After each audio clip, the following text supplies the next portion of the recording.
freed from the contamination of material illusion, false identification, attachment, detachment, and material absorption. I think the proper term there is not detachment, but aversion. There are a lot of problems in the Nectar of Devotion. It was never really edited properly.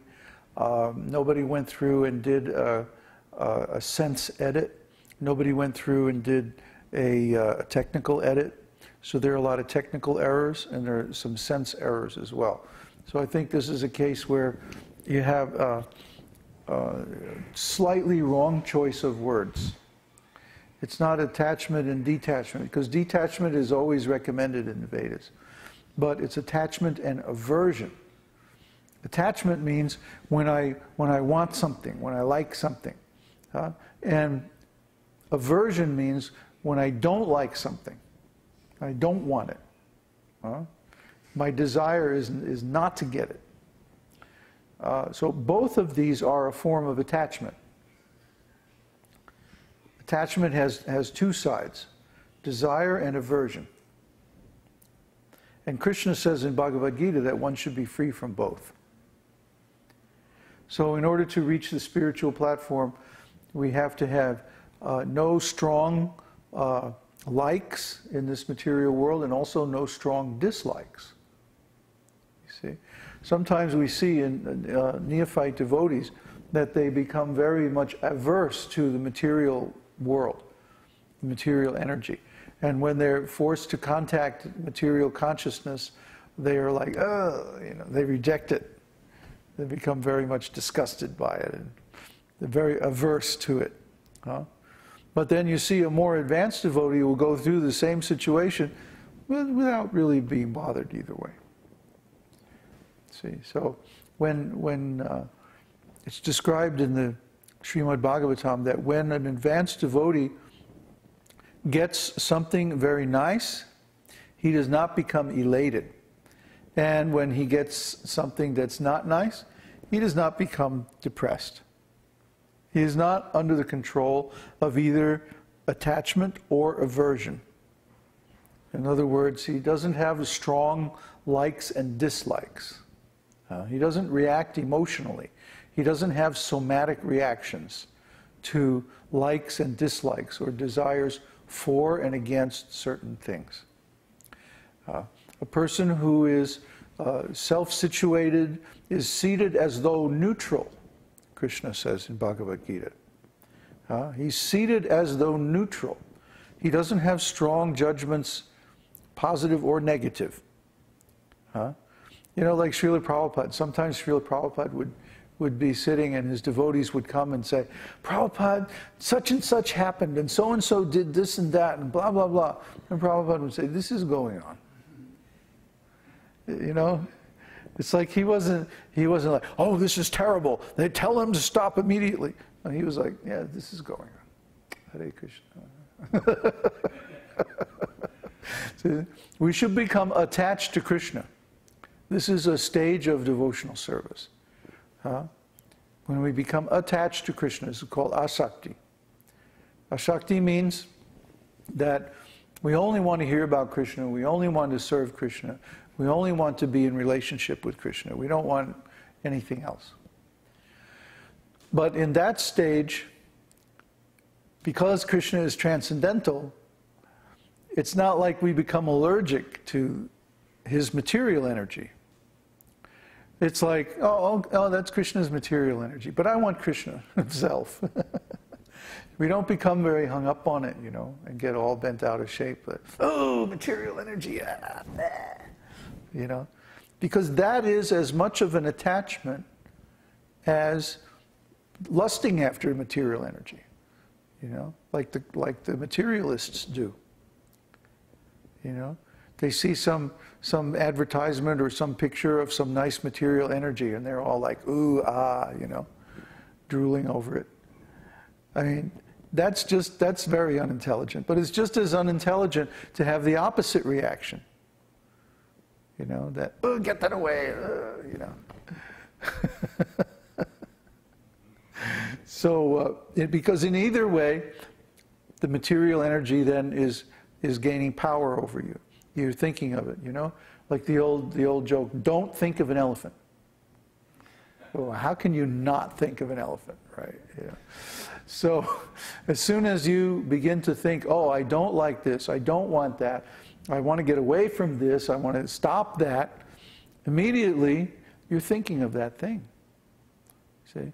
So people who try to stop bad material habits like sex life or ego attachment or criticism or whatever, by an act of will or by force, just wind up getting more attached to the same thing and falling more under its spell, because after all, they're simply feeding that thought in their mind. You know, I'm not going to think of an elephant. I'm not going to think of an elephant. You know, I mean, what good is that going to do? That's why Krishna says in Bhagavad-gītā that everyone follows their own nature. What can repression accomplish? And by that he doesn't mean, oh, it's okay, you don't have to follow these rules and regulations. No, what he's saying is that there's a higher level of spiritual process than trying to control the mind by force. See? Arjuna is complaining. Look at the context. Krishna says that. He's just given the whole Ashtanga Yoga system, the whole Sankhya Yoga system. And he says, yeah, okay, Arjuna, yeah, you should do that. If you really want to give up this fighting and go to the forest, here's what you have to do. You have to spread a seat of kusha grass and deerskin, and then sit there with complete detachment from everything material, and controlling the breath and the prana, and controlling the mind, and then da-da-da-da, and he goes through the whole explanation. If you really want to give up this fighting business and go to the forest, then here's the process. This is what you do. And Arjuna, after hearing this, goes, I can't do that. You know? So Krishna says, yeah, that's right. You can't change your fundamental nature. You're a kshatriya. You're not made up for this going to the woods. Your business is fighting. What can repression accomplish?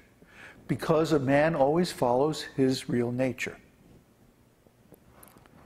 So this leads to the next stage of Krishna's teaching, where he says, now what you have to do is take that nature, whatever it is, and simply engage that in Krishna's service.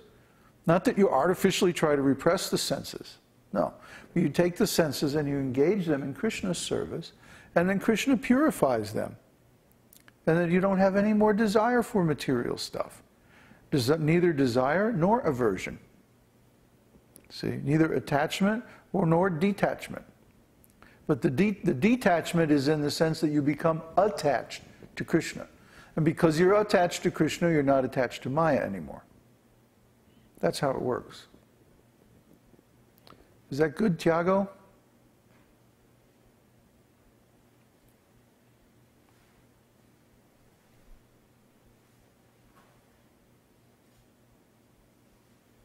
Another question?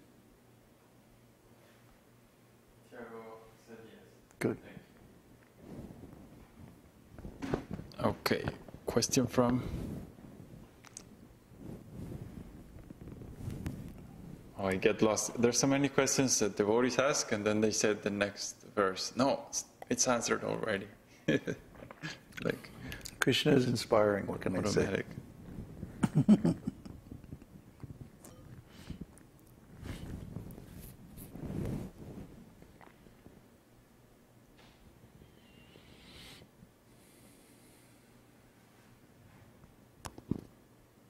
Question from Tiago. We can use almost all our qualities serving Krishna. But how do we know which of them will we have in spiritual world and which are only material? The ones that are spiritual you won't be able to give up. You can become very engaged in spiritual life, and then you'll find that there are certain qualities, certain things about your personality that you won't be able to give up no matter how hard you try. Those are the spiritual qualities. For example, everybody wants love.